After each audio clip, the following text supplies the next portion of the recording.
앞으로 4주간 말씀드린 대로 성경에서 바다와 물과 연관된 그런 말씀을 함께 나누려고 합니다. 전체 주제는 믿음의 항해입니다. 이 4주간의 설교 시리즈 중에 오늘 첫 번째 시간입니다. 오늘 마가복음의 말씀을 통하여서 풍랑을 만난 이 제자들과 예수님, 너무나 잘 아는 말씀이고 저도 한 번 정도 이렇게 여러분과 함께 오래전에 말씀을 전한 것 같습니다. 근데 오늘 이 말씀을 통하여서 특별히 믿음과 관련해서 우리 인생에 언제든지 만날 수 있는 파도, 이 풍랑을 믿음으로 잘 헤쳐나가는 그러한 주님의 사람 되면 좋겠다, 그런 말씀으로 이 말씀을, 주님 복음을 전할 때 우리 안에 그 믿음의 회복과 또 은혜의 시간 될 수 있길 주님의 이름으로 축원합니다. 우리 인생에는 예고 없이 갑작스럽게 폭풍이 몰아칠 때가 있습니다. 크고 작은 파도가 일어나요. 전혀 예고 없이, 예정함 없이 어느 때는 한꺼번에 몰려옵니다. 엎친 데 덮친 격으로. 우리 성경에 보면 욥을 잘 알지 않습니까? 욥이 한꺼번에 불과 며칠 안에 자녀들이 다 죽고 사업이 다 망하고 자기 몸에는 건강을 완전히 잃어갖고 피부암이 걸리고, 이게 그냥 한순간에 얼마 안 돼서 일어난 일이에요. 이런 얘기 있지 않습니까? 세우는 데는 엄청나게 노력이 필요하고 많은 시간이 필요한데 무너지는 건 한순간이라고. 우리 인생도 참 어느 순간인가는 내가 감당할 수 없는 그런 파도가 몰려올 때가 있어요. 잔잔한 물이라면은 내가 어느 정도 그것을 헤쳐나갈 수 있지만 내가 감당할 수 없는 풍랑을 맞이하게 되면 이건 정말 믿음의 사람도 굉장한 두려움에 휩싸이고 무서움이 생깁니다. 건강을 잃을 수도 있고 경제적인 어려움이 겪을 수도 있고요, 관계적으로 다 단절될 수도 있어요. 그 전까지 나이가 그렇게 친하게 지냈던 친구, 또 가족, 친척과의 관계에서 어느 날 갑자기 어떤 오해가 생겨갖고 작은 불씨가 돼서 그냥 다 관계가 다 단절이 무너지는 거예요. 내가 그렇게 일궜던 사업체가 어느 날 갑자기 막 곤두박질 칠 때도 있고요, 직장에서 갑자기 잘릴 수도 있고, 이건 예견할 수 없는 것입니다. 그럼 믿음의 사람이라고 다를 것 같습니까? 아니에요. 제가 지난 주간에 그 텍사스에서 일어나는 그 엄청난 폭우, 90분 만에 8m가 물이 불어났대요. 90분 만에. 비가 얼마나 쏟아졌으면, 그러니까 캠핑하고 있었던 저희 일가족들이, 또 그곳에 있었던 사람들이요, 저 3대가 정말 물에 잠기게 되고 거기에 자녀들, 할아버지, 할머니 잃은 그 가족의 이야기를 들을 때 너무나 마음이 아프더라고요. 이게 먼 주에서 일어난 나 별로 가깝지 않은 그런 사건이라서 지나칠 수 있지만, 바로 이 버겐 카운티에서 이런 일이 있고 우리가 지금 예배드리는 교회에서, 여러분이 살고 있는 집에서 이런 일이 일어나면요, 이게 정말 감당할 수 없는 그런 상황을 맞이하게 됩니다. 근데 저는 오늘 말씀을 통하여서 우리가 언제든지 닥칠 수 있는 이 파도와 같은, 이 풍랑과 같은 이 인생의 항해 여정 가운데에서 정말 오늘 말씀을 통하여서 꼭 예수님 바라볼 수 있고 소망 잃지 않고 믿음으로 굳건히 일어설 수 있는 그런 저와 여러분 되기를 주님의 이름으로 축원합니다. 오늘 마가복음을 통하여서 첫 번째 여러분에게 전하고 싶은 건 이거예요. 우리가 믿음으로 살아가는, 주님의 말씀을 순종하는 그 길에도 풍랑은 있다는 거예요. 파도가 있습니다. 폭풍이 있습니다. 지난주에 이 먼 텍사스뿐만 아니라 제 가까운 우리 교회와 또 제가 알고 있는 친분이 있는 어떤 집사님 집에, 저희 교회는 다니지 않았지만 그런 한꺼번에 여러 가지 크고 큰, 작거나 큰 그러한 사건 사고를 제가 접했어요. 여기 권사님 여러분 아시지만 새벽 기도 나왔다가 집에 갔는데 불이 난 거예요. 그 아파트가 홀랑 탔습니다. 근데 그 아파트에서 19년 동안 지내셨대요. 여러분 이거 예견했겠습니까? 제가 그 얘기 듣고 얼마나 놀랐는지 몰라요. 그리고 이제 어느 집사님의 그 어머님 노 권사님인데 새벽 기도를 항상 일찍, 누구보다도 그 교회에서, 우리 교회 권사님 아니에요, 그 교회에서 이제 4시 반이면은 가서 먼저 교회 문을 열고 이제 준비하고 그리고 이제 기도하고 오시는. 근데 차도 운전하지 못하셔서 걸어서 40몇 분 동안을 가셔서 매일매일마다 그 새벽기도 가시는 권사님인데 얼마나 하나님을 사모하는 분인지 몰라요. 근데 그날도 새벽기도 가는 날 이제 좀 비가 좀 부슬부슬 와서 우산을 쓰고 이제 가다가 교회까지 다 갔는데 교회 앞에서 뺑소니를 당한 거예요. 지나가던 행인이 쓰러져 있는 분을 보고 전화를 911에 전화해갖고 그래서 병원에 실려갔는데 지금도 생사를 오가고 있어요. 제가 몇 번을 또 병원에 제 심판 가서 위로하고 정말 어떻게 말을 전해야 될지 참 난감한 그런 일이 있어요. 여러분 이분들이 하나님을 너무 사랑하는 분들이에요. 너무 사모하는 분들이에요. 너무나 신실한 분들이에요. 여러분 우리가 믿음으로 순종하며 살아도 인생에 예기치 않은 크고 작은 파도, 심지어 풍랑을 만나고 폭풍을 만나는 그런 경우가 있습니다. 여러분 폭풍을 만났다고 내가 주님을 믿지 않고 불순종해서 만났다? 아닙니다. 전혀 그렇지 않아요. 오해하면 안 돼요. 우환이 다쳤다고, 어려운 일을 당했다고 믿음이 없어서요? 천만에요. 여러분 그렇다면 인류 역사상 가장 처참한 처형인 십자가형을 하나님의 아들 예수님이 지셨어요. 그럼 그분은 믿음이 없어서요? 죄가 많아서요? 하나님 말씀 불순종해서요? 천만에요. 하나님 말씀 순종하여서 지신 거예요. 그래서 우리가 알아야 되는 것은 믿음으로 순종하며 주님 말씀 나아가다가 풍랑을 만날 수 있다는 거예요. 그럴 때 여러분 내가 좀 하나님 말씀 순종해서 이렇게 하니까 하나님 말씀 믿는 거 믿음으로 살아가는 게 좀 그러네, 그렇게 생각하지 말라는 거예요. 내가 좀 불순종해서 이런 일을 당했나? 아니라는 거예요. 전혀 그렇지 않아요. 예수님께서 오늘 말씀에 보면 이제 사역을 마감하는 그 날이 저물어가는 그때 제자들에게 배를 타고 반대편으로 가자, 예수님이 그렇게 말씀하세요. 제자들은 예수님의 이 요청, 지금 날이 저물어 가는데 배를 몰고서 반대편으로 가자는 거예요. 갈릴리 바다는 굉장히 큰 호수입니다. 얼마나 큰지 바다라고까지 했어요. 민물인데 바다라고 했어요. 크니까. 이 제자들이 예수님의 그 요청에 그냥 순종합니다. 주님을 신뢰하니까 순종해요. 오늘 말씀의 첫 번째 35절에 그렇게 얘기합니다. 그날 저물 때 제자들에게 이르시되, 예수님 말씀하신 거, 제자들에게 이르시되 우리가 저편으로 건너가자. 예수님이 그렇게 말씀하세요.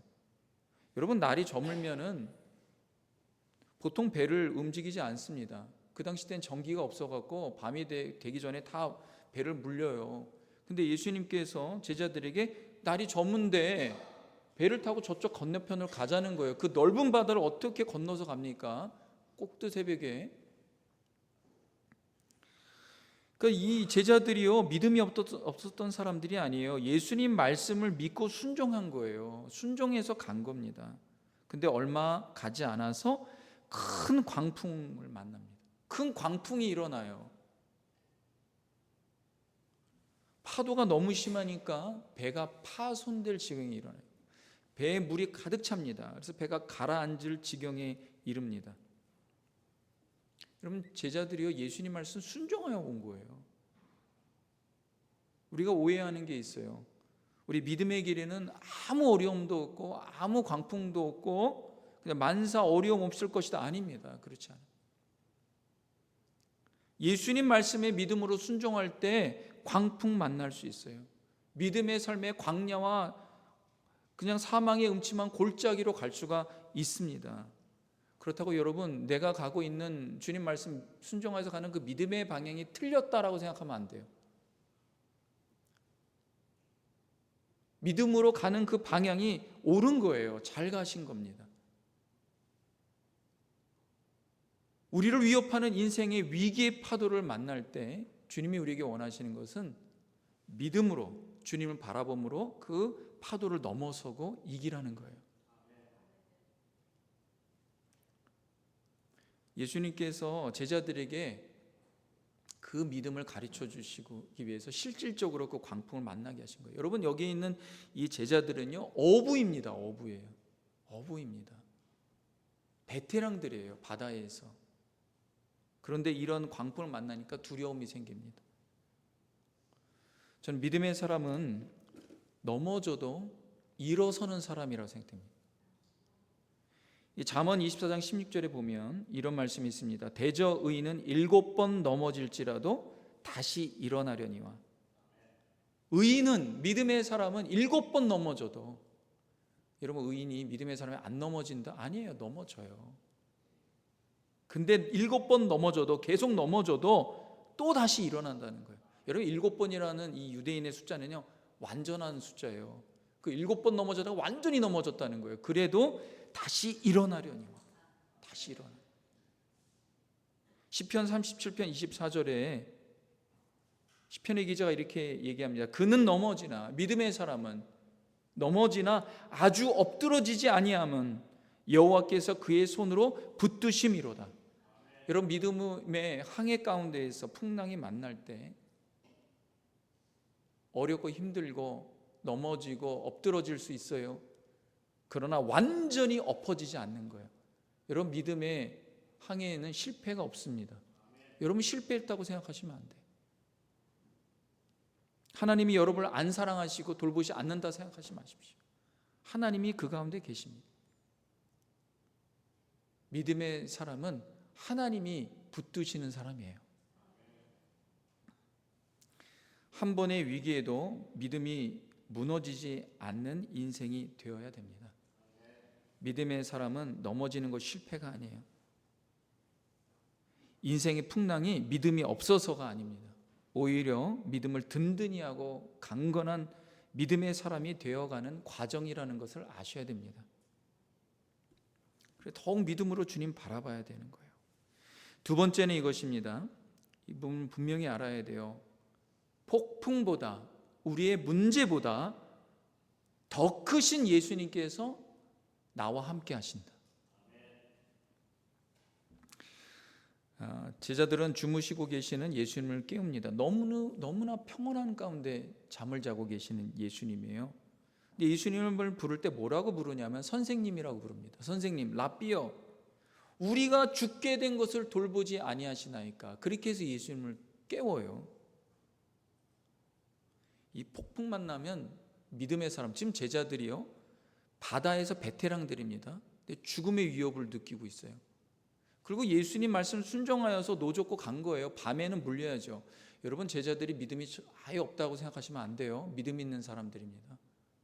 얼마나 믿음이 있느냐, 이 어부들이 너무나 잘 알죠. 밤에 어떤 일이 일어날지 몰라요. 갈릴리는 예수님 잘 모르셔서 그런데 예수님 목수시니까 모르실 거예요. 저는 어부입니다. 이 갈릴리는 어느 날 어떻게 일어날지 모르니까 낮에도 큰일 나기 때문에 밤에는 배 움직이지 않습니다. 예수님 잠깐 여기서 좀 쉬셨다가 날이 밝으면 가세요. 여러분, 이렇게 얘기할 수 있어요. 예수님에게 그런 말 안 했어요. 예스, 예수님, 주님 말씀하시면 갑니다. 그렇게 해서 갔는데 광풍이 일어나니까 두려운 거예요. 얘는 폭풍이 일어나면 우리가 어떻게 두려움이 생겨요. 무서워요. 줄 것 같고 끝날 것 같고, 조금만 어려워도요, 내 인생 끝날 것 같아요. 감정적으로 대응합니다. 이성이 다 마비가 돼요. 이성을 붙잡아도 이게 작동이 안 돼요. 저는 오늘 말씀을 통하여서 우리의 상황보다, 우리의 환경보다 훨씬 더 크신 예수님이 여러분과 나와 함께 하신다는 믿음이 여러분 가운데 확고하길 바랍니다. 제자들은요, 예수님을 선생님 부르는데, 여러분, 예수님은 선생님 정도가 아니죠. 예수님은 폭풍보다 크신 하나님, 만유의 주가 되신 하나님, 이 만물을 만드신 하나님이세요. 근데 제자들은 폭풍을 만나니까 예수님이 주님으로 안 보이는 거예요. 예수님이 그냥 선생님인 거예요. 여러분, 여기에서 중요한 게 뭐냐면요, 예수님이 선생님 정도가 아니라 예수님이 이 온 우주 만물, 우주보다도 크신 하나님이라는 주님이시는 그런 믿음의 변화가 필요한 거예요. 믿음의 이런 변혁이 필요한 거예요. 선생님 불렀는데 나중에 41절에 보면요, 이렇게 끝납니다. 그들이 심히 두려워하여 서로 말하되, 전에는 어떤 두려움입니까? 폭풍 때문에 두려워했는데요, 지금은 예수님의 존재 때문에 두려움이 생겨요. Fear of God. 예수님이 너무 경외로운 거예요. 왜? 예수님이 폭풍을 면하여 바람을 명하여서 잠잠하라는데 바람이 잠잠해지니까. 그러니까 서로 말하되 그가 누구에게 바람과 바다도 순종하는가. 예수님의 선생이셨던 예수님이 하나님이신, 창조주 하나님이신, 만유의 주가 되신 주님의 믿음의 변혁이 일어난 거예요. 예수님이 어떤 분으로 여기는가가 우리 믿음의 크기입니다. 단지 예수님이 좋은 선생 정도로 여기는가, 아니면 예수님이 만유의 주이시고 생사화복을 주관하신 하나님, 나를 창조하신 그 하나님, 그 하나님께서 나와 함께 하시고 내 인생의 항해, 내 인생의 배를 인도하시고 가장 선하고 가장 완전한 길로 인도하시는 나의 주님이신가. 미국은 땅이 넓어서 비행기 이용객이 참 많습니다. 차도 많은데 비행기도 많아요. 선교하거나 목회 세미나를 비행기를 탈 때가 되면은 이 비행기 안에서 몇십 분, 심지어 몇 시간 기다리는 것이 너무나 지루한데, 알고 보니까 이 비행기가요 1분에 한 대씩 뜬다는 거예요. 얼마나 많으면 그렇게 오래 기다리는. 근데 이제 비행기를 타다 보면 난기류를 만날 때가 있습니다. 심한 난기. 갑자기 비행기가 가다가 푹 떨어지는 거예요. 그러면 거기 있는 승객들이 소리 지릅니다. 놀래요. 어느 날 한 비행기에 심한 난기류를 비행기가 만나서 막 흔들리는데 승객들이 막 소리 지르고 막 안절부절하고 불안해합니다. 모두가 다 그런데 그때 어떤 한 소년이 너무 평안한 거예요. 소리도 안 지르고 책 읽고 그냥 음악 듣고 그러고 있는 거예요. 흥얼흥얼거리고 있는 거예요. 옆자리에 앉은 그 불안이 떠는 아주머니가 그 소년에게 말합니다. 야, 너 무섭지 않니? 너 어떻게 그렇게 태어나니? 소년이 웃으면서 말해요. Ma'am, 저는 괜찮아요. I'm okay. 왜냐? 우리 아빠가 이 비행기 조종사예요. 자기 아빠가 조종사니까 아들이 거기 타고 있는데 아빠가 어떻게 하겠습니까? 아무리 난기라도 반드시 이 비행기는 내가 안전하게 운전했다. 그러지 않겠습니까? 여러분, 우리의 창조주 하나님이 우리의 아버지세요. 여러분의 아버지세요.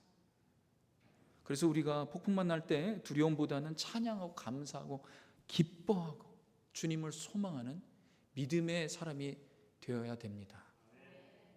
주님을 더 신뢰해야 돼요. 왜? 예수님은 바다보다 크신 하나님이세요. 그분이 우리의 임마누엘 되시는 주님이십니다. 세 번째는 이거예요. 오늘 말씀에 예수님의 말씀, 능력의 말씀, 창조의 말씀을 전적으로 신뢰해야 됩니다. 제자들에 의해서 깨어난 예수님께서요, 일어나자마자 하신 게 뭐냐면 39절 말씀 한번 다 같이 한번 읽도록 하겠습니다. 시작. 예수께서 깨어 바람을 꾸짖으시며 바다더러 이르시되 잠잠하라 고요하라 하시니 바람이 그치고 아주 잔잔하여 지더라. 아멘. 예수님께서 깨어서 바람을 꾸짖으십니다. 그리고 바다더러 이르시되 잠잠하라 고요하라 하시니 바람이 그치고 아주 잔잔해졌다. 예수님께서 그냥 두 말씀만 하신 거예요. 잠잠하고 고요하라. Be silent. 이 파도의 근원이 무엇입니까? 바람이에요. 예수님께서 파도의 근원인 바람을 꾸짖으십니다. 예수님은 문제의 근원을 아시고 그 문제의 근원을 고치시는 분이에요. 의사들이 환자가 오게 되면 그 병이 어떤 문제 때문에 일어나는지를 먼저 파악하려고 합니다. 그 병의 근원을 알지 못하면 치료할 수가 없는 거예요. 그래서 그걸 파악하려고 피도 뽑고 뭐 MRI도 찍고 뭐 별의별 거 다 하지 않습니까? 근데 원인을 모르게 되면 잘 모르겠다 그래요. 고칠 수가 없는 거예요. 그냥 병원에 누워 있어갖고 그냥 생명 연장하는 그 약만 몇 개 주고 그리고 있을 수밖에 없는 거예요. 지금 예수님께서 이 파도의 근원이 뭐예요? 바람을 향해 꾸짖으시는 거예요. 이 파도는 현상에 불과한 거예요. 폭풍을 일으키는 바람, 이것이 문제인 거예요. 우리는 현상이 보고 놀라죠. 근데 예수님 문제의 근원을 아시고 그 근원을 꾸짖으시고 고치십니다. 예수님께서 그 문제의 근원을 고칠 때 뭘 사용하십니까? 말씀이에요. 다른 거 아니에요. 막 파도를 막 노루 막 때리거나 이러지 않으셨어요. 말씀하신 거예요. 잠잠하라, 고요하라. 그러니까 바람이 그치게 되니까 파도가 잠잠하게 되고 폭풍이 그치게 됩니다. 우리가 예수님의 말씀을 신뢰하고 믿고 주님 말씀을 묵상해야 되고 주님 말씀을 들어야 되는 이유가 그것입니다. 폭풍을 만나게 되면 우리의 마음과 생각이요 파도가 일어나 정신 없어집니다. 그때 주님의 말씀을 우리가 들어야 되는 거예요.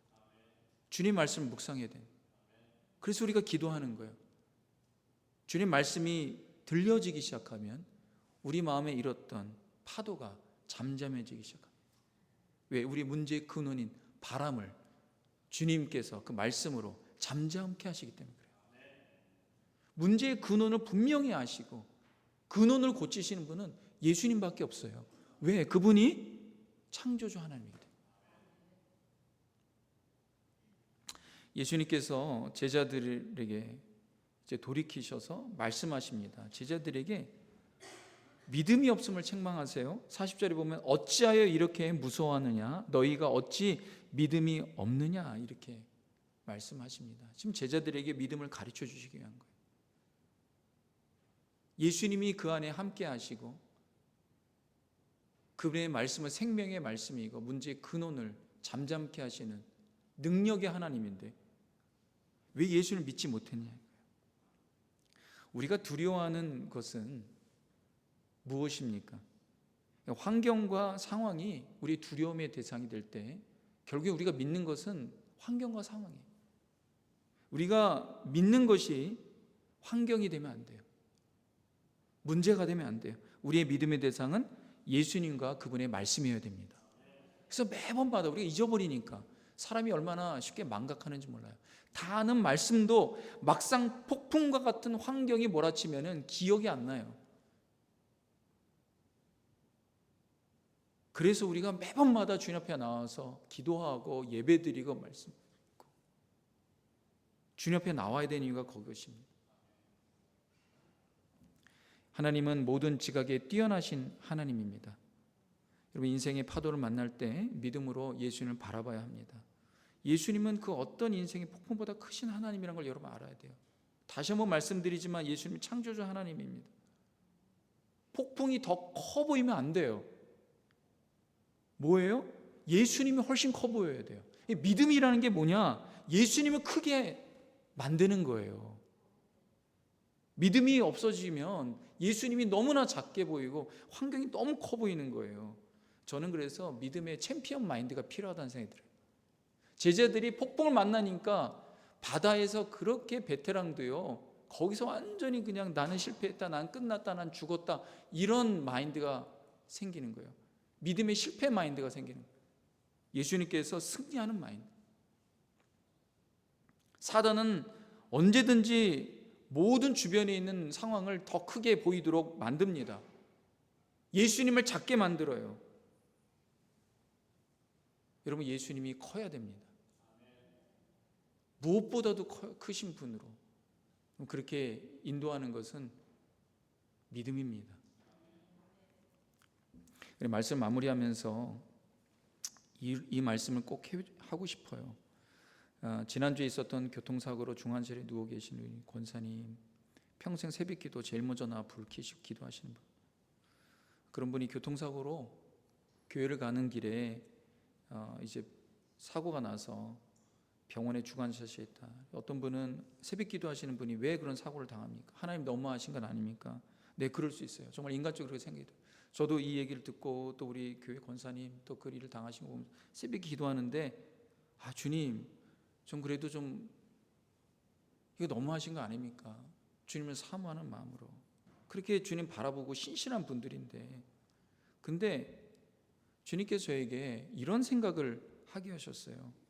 복음으로 믿음으로 해석을 해야 된다. 이거를 인간적으로 해석하면 안 된다. 믿음으로 여러분 이런 상황이 닿으면요 이게 다 인간적으로 해석이 돼요. 믿음으로. 그럼 주님 어떻게 이걸 믿음으로 해석을 할 수 있습니까? 주님 어떻게 해야 됩니까? 근데 그때 과거에 한국에 어느 부끄러운 뉴스가 생각이 나는 거예요. 교회가 참 부끄러운, 어느 교회의 중직자분이 모텔에서 이 창문에서 속옷으로 뛰어내리고 붙들고 있다가 도망치다가 떨어져서 사망한 사건. 그 댓글에요 교회에 너무나 부끄러운 이야기들이 계속 댓글로 달리는 거예요. 여러분 얼마나 부끄럽습니까? 하나님의 영광을 가리는 거 아닙니까? 여러분 만약 마라토너가 달리면서 쓰러지면 마라톤 영광이에요. 군인이 전쟁터에서 다치거나 사망하면 가문의 영광이고 나라의 영광입니다. 선생님이 교단에서 학생을 가르치다 쓰러지면 영광입니다. 목회자분들이 다 한번 얘기해 보세요. 마지막을 어떻게 보내고 싶어요? 주님께 기도하다가 말씀 전하다가 쓰러지는, 말씀 전하다가 주님 데려가시면 너무 영광이에요. 다 그래요. 선교사님이 가장 영광이 뭡니까? 선교하다가 주님 부르시는 거. 최고의 영광이죠. 여러분 그리스도인에게서 가장 영광이 무엇입니까? 기도하다가 찬양하다가 예배하다가 복음 전하다가 주님 부르시는 것. 그 영광이죠. 다윗은 평생에 주님을 사모하며 주님의 성전에 거하는 것이 자기 일생의 복이라고, 소망이라고, 주님은 그러면서 나를 부르시는 것 내가 최고의 소망이라고 그런 고백을 했습니다. 여러분 성도가 주님을 사모함으로 새벽 기도에 가서 이런저런 병고를 당하고 어려움이 있었다? 그 가문의 영광입니다.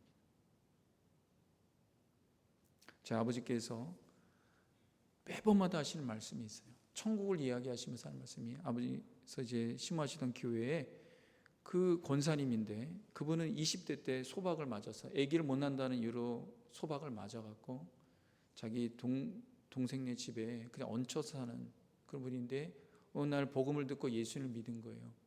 하나님의 은혜가 너무나 감사하고 그래서 매일 새벽마다 나아가서 기도하고 또 목사님 또 교회 여러 가지 필요한 것들을 돕고 또 이렇게 하는 너무나 조용한 권사님인데, 그날도 겨울에 새벽 기도 나와서 또 집에 가시면 끝난 다음에도 또 집에서 자기 방에서 기도하시는.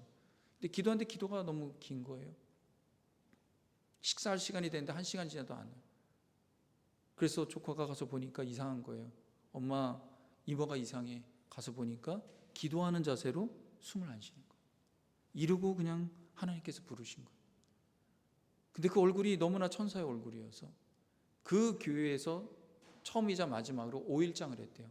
유리로 관을 만들어서 하나님 나라에 간 성도의 얼굴이 어떤지, 역사상 그 교회에 가장 많이 장례에 참여, 수많은 사람들이 와갖고 그걸 보고 복음을, 예수님을 믿게 되는 놀라운 역사가 일어났다.